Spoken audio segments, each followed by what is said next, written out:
Hello అందరికీ. ఇంకా ఇప్పుడు ఈ లచ్చక్క టీవీ మీద మాట్లాడి నాకు కూడా బోర్ కొట్టేసింది. బోర్ కొట్టేటువంటి విసుకొచ్చేసింది. ఎంతసేపటికి ఏముంది, ఏడవటం, వాడు ఏడవటం, ఏదో స్టోరీలు చెప్పటం. ఇంకా సరేలే, ఇప్పుడైతే కనుక కొద్దిగా మొదలు పెట్టాడు కదా ఏదో వంటలు అనుకుంటే, ఈ వంటల్లో ఉన్నప్పుడు ఇంకా వంటలు చేసుకుంటుంటే బాగానే ఉంటుంది. కానీ ఇంకేమన్నా ఎక్స్ట్రాగా చేస్తే కనుక అప్పుడు మాట్లాడదాంలే అనేసి వేరే వాళ్ళని మొదలు పెట్టా.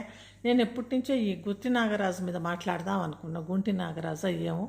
కాకపోతే అసలు నాకు ఆ లచ్చక్క టీవీ వాళ్ళు టైమే ఇవ్వట్లేదు. ఎంకడు ఇంకా ఆయనే కదా, ఆయనలో సర్వకళలు ఉన్నాయి కదా. కాసేపు ఏడుస్తుడు, కాసేపు స్టోరీ చెప్తుడు, కాసేపు రకరకాలుగా చెప్పేసరికి నాకు ఈయన గురించి మాట్లాడదాం అనుకుంటే నాకు ఇదైనట్టుంది, టైంలో ఉన్నట్టుగా అనిపించలేదు. సరే, ఈరోజు కొంచెం టైం ఉంది, ఇంకా మాట్లాడదామనే వచ్చాను. ఈ నాగరాజు ఓవర్ యాక్షన్ భరించలేకుండా ఒకటే ఓవర్ యాక్షన్ చేస్తాడు, ఇట్టేస్తాడు, అట్టేస్తాడు. నాగరాజు ముందు నీ పొట్ట తగ్గించుకో, టూ మచ్ పొట్ట అయిపోతుంది నాగరాజు. సరే, ఇంకా ఆయన భార్య ఉంది. ఆయన భార్య మంచిగా అనిపిస్తుంది, సింపుల్గా, మంచిగా, హోమ్లీగా, hard worker, very hard worker అనిపిస్తుంది నాకు ఆయన భార్యను చూస్తే. ఎంత పని చేస్తుంది. ఈ నాగరాజు కంటే కూడా భార్య చాలా పని చేసేటట్టుంది. నాగరాజు భార్య శ్రీకళ అనే పొద్దున్న లేస్తే పని చేస్తుంటుంది. అసలు ఊరికనే ఉన్నట్టుకు నాకు చాలా తక్కువ, నేను అదో ఇదో చేస్తూ ఉంటుంది. ఈ నాగరాజు పొద్దుగూకులు ఆ కెమెరా పట్టుకొని ఎట్లా పైసలు సంపాదిద్దామా ఇంకా కెమెరా మీద అనుకుంటే దాంతోటే ఉంటాడు. ఎట్లా యూట్యూబ్లో ప్రతి దాన్ని చాలా వరకు యూజ్ చేస్తాడు. యూట్యూబ్ని అయితే మంచిగా యూజ్ చేసుకుంటాడు ఈ నాగరాజు. ఇంకా చిన్న చిన్న విషయాలు అది ఇది. Good morning friends, good morning friends. ఈరోజు శ్రీకళ మా ఇంట్లో పప్పు, మా ఇంట్లో పప్పు హాహా పప్పు అనేసి, దానికి బతుకమ్మ ఆడాల్సినంత అవసరం ఏముంది? పప్పు వండుకుంటారు, అందరి ఇళ్ళల్లో పప్పు వండుకుంటావు. దానికి నువ్వు ఒక బతుకమ్మ ఆడతావు. బతుకమ్మ ఆడి దాని చుట్టూ దగ్గర దాని చుట్టూ తప్పట్లు కొట్టాల్సినంత అవసరం ఏముంది పప్పుకి? కోడిగుడ్డు ఫ్రై. ఈరోజు కోడిగుడ్డు ఫ్రై ఫ్రెండ్స్ మా ఇంట్లో. మేము ఇట్లా అట్లని ఎందుకు బతుకమ్మ ఆడతావు? మామూలుగా చెప్పు, మామూలుగా ఉండు, అంత ఓవర్ యాక్షన్ చేయకుండా లైఫ్ మామూలుగానే జీవించు. మామూలుగా అరిసి కాల్ చేసి 4 డ్యాన్సులు వేసి ఇవన్నీ కావాల్సినంత అవసరం లేదు. ఇంకా డ్యాన్స్ వేస్తావు పోయి ఎవడెవరితోటో కూర్చొని ఆ వాళ్ళతోటి ఈ డ్యాన్స్లు వేస్తారు, కానీ చెత్తగా ఉంటాయి. ఈ నాగరాజు పోయి వేరే ఆడవాళ్ళతోటి వాళ్ళు వీళ్ళు కలిసి ఇట్లా వేస్తున్నారు, కానీ ఏమో ఆ డ్యాన్స్ వీళ్ళక సరిగ్గా రాదు డ్యాన్స్. అలా రాని డ్యాన్స్ని ఏందో వేసేసి ఏందో ఊపుతూ అనేసి ఒళ్ళు ఊపితే అది మంచిగా ఉండట్లేదు. అంతా ఇంకోటేమో మీ వయసులోని పెద్దోళ్ళే కదా, పెద్దోళ్ళు అయినా కూడా కొంచెం నాజుగ్గా అట్లా ఉండరు. అంతసేపటికి అందులో ఆయన నువ్వు వేసే వాళ్ళంతా బండలు ఆడవాళ్ళు కూడా ఇంత లావుని ఇట్లా ఉంటారు. వాళ్ళు కూడా వచ్చేసి ఇక్కడ ఏదో ఎగురుతారు. టూ మచ్ మేకప్, ఎర్ర రంగు, బాగా బ్రైట్గా ఇట్లా ఉండే కలర్స్ వేసి అట్లాంటివి వేసి ఎగురుతుంటే అది అస్సలే మంచిగా అనిపించట్లేదు. సరే, అది అట్లా ఉంటే ఇంక ఈ నాగరాజు గురించి మాట్లాడితే, నాగరాజు భార్య బోల్డ్ అంత పనిచేస్తుంది. విపరీతంగా పొద్దున్న లేచిన దగ్గర నుంచి సాయంత్రం దాకా భార్య బాగా పనిచేసిద్ది. కానీ ఈయన మంచిగా కూర్చొని పొట్ట మాత్రం బాగా పెంచేసి ఇంక నేను యూట్యూబ్లో వీడియోలు తీసి డబ్బులు వస్తే పెద్ద కెమెరామ్యాన్ కూడా అయిపోయింది. అందుకే ఆడిపోయినా కూడా కెమెరా పట్టుకొని తిరిగేటట్టు ఉన్నాడు. అట్లా ఉంది. సరే, ఫ్యామిలీ అంతా ఊర్లో మంచిగానే ఉంది, నేచరు అంతా సింపుల్ లైఫ్ లీడ్ చేస్తాడు. కానీ ఆయన ఓవర్ యాక్షన్ బాగుండదు. వాళ్ళ అమ్మ వాళ్ళ నాన్న కానీ వాళ్ళ భార్య కానీ అంతా మామూలుగా ఉంటున్నారు, వెరీ సింపుల్గా లైఫ్ అట్లా ఉంది. విలేజ్లలో సింపుల్ లైఫ్ అట్లా మెచ్యూర్గా అట్లా అనిపిస్తారు. ఈయనే ఏదో వేసి ఏదో చేసి ఏందేందో వేషాలు వేసి ఎట్లనే డబ్బులు సంపాదించాలా, ఎట్లనే ఎగరాలా, ఇట్ట చెయ్యాలా, నేను ఒక పెద్ద ప్రొడ్యూసర్ని అయిపోతా, మీరు రాండి అందరూ ఒక పెద్ద ఫిల్మ్ తీసేద్దాము అది అన్న లెవెల్లో ఈయన ఉన్నాడు. ఇంక ఈయన ప్రొడక్షన్ ఎంతసేపు ఎంత దూరం పోయిద్దో తెలియదు, కానీ ఈయన ప్రొడక్షన్ హౌస్ మొదలు పెట్టుకున్నాడు. సరే, ఈ ప్రొడక్షన్ హౌస్ ఎన్ని రోజులు పోయిద్దో ఏమయ్యిద్దో తెలియదు.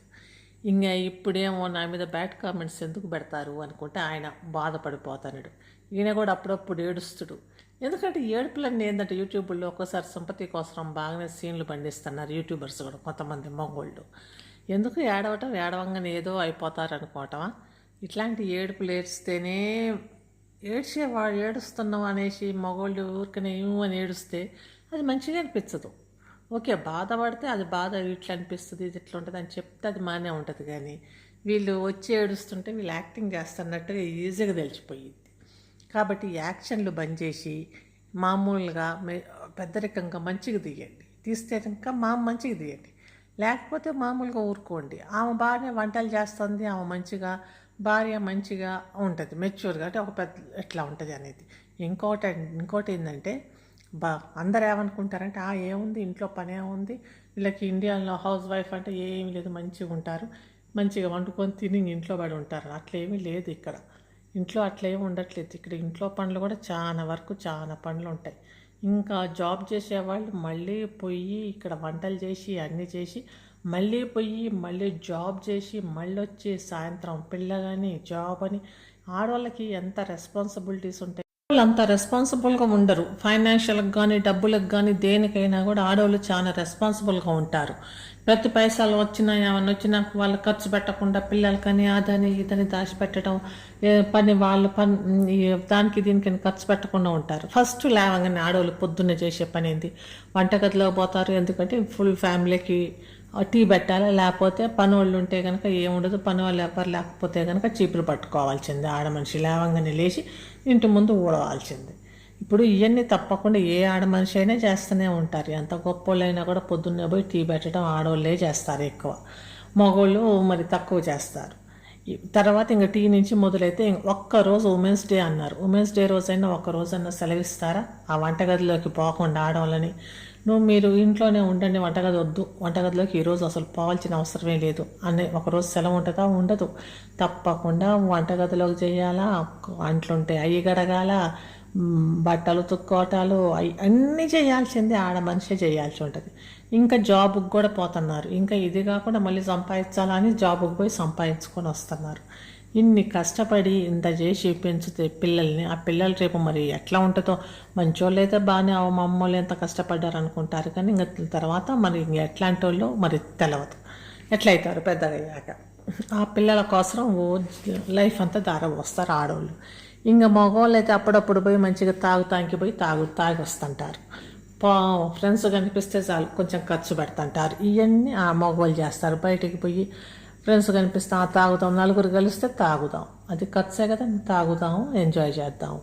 ఎక్కువ మగవాళ్ళు ఆ కాన్సెప్ట్ తోటి ఉంటారు. ఆడవాళ్ళు వచ్చినా కూడా ఇంట్లో పైసలు కానీ మళ్ళీ ఇంట్లో పని అంతా చేసి మళ్ళీ బయటికి పోయి జాబ్ చేస్తున్నారు. ఇట్లా ఉంది ఇవాళ రేపు. ఆడవాళ్ళు చాలా హార్డ్ వర్కింగ్ అవుతున్నారు. ఇక్కడ మన వేరే దేశాల్లో కూడా ఆడవాళ్ళు, ఈ రష్యా ఉక్రెయిన్ అట్లల్లో కూడా ఆడవాళ్ళు ఎక్కువ పని చేస్తారంట మగవాళ్ళ కంటే కూడా. ఆడవాళ్ళే ఎక్కువ పని చేసి రెస్పాన్సిబుల్గా ఉంటారంట మగవాళ్ళ కంటే కూడా. అట్లా ఉంది ఇక్కడ. ఈ నాగరాజు చూస్తేనేమో ఈయన కూడా అట్లనే అనిపిస్తారు నాకు. నాగరాజు ఎక్కువ మరి ఎట్లాంటివి ఏందో అని మనకు తెలియదు, కానీ బయటకు చూపించడం మాత్రం ఓవర్ యాక్షన్ ఉంది. ఈ ఓవర్ యాక్షన్ తగ్గిస్తే మామూలుగా వీడియోలు చేసుకుంటే బాగుంటుంది. లేకపోతే ఓవర్ యాక్షన్ తోటి ఇంక హీరో లాగా పోయి అక్కడ డ్యాన్స్ చేస్తాడు అనమాట. ఇంకా ఎయ్యి అంటే ఈడు ఎగురుతుంటాడు.